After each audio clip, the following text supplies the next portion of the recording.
Governor Mills really used her speech tonight as a chance to pitch lawmakers, asking them to turn her proposed budget into law.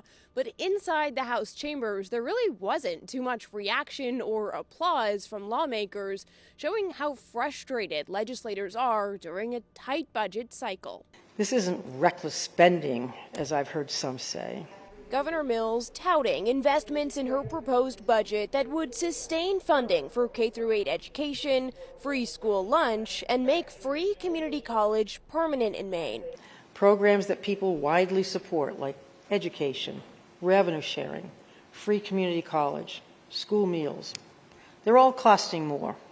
But facing budget deficits, the governor is also proposing cuts, even for projects she created. She says the state can only fund 2 of the crisis receiving centers promised after the Lewiston mass shooting, and will cap spending for some DHHS programs. Despite having stood up shelters and provided other subsidies, tax credits, and loan programs for housing, I don't relish the idea of scaling back the general assistance payments that go to housing.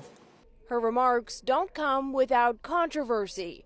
A few dozen protesters lined the hall leading into the House chamber, calling for lower taxes.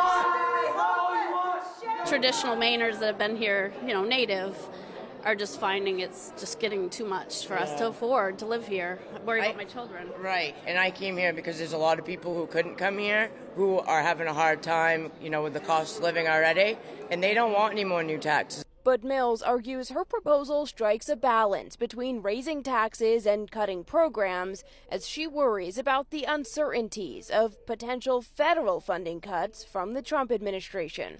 Over all of this is the unpredictability of the federal government, whose actions may directly affect our state appropriations and expenditures, and the welfare of Maine people.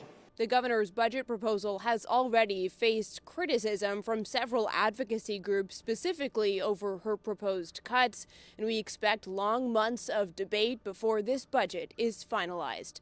At the State House, Anna Kuhn, CBS 13 News.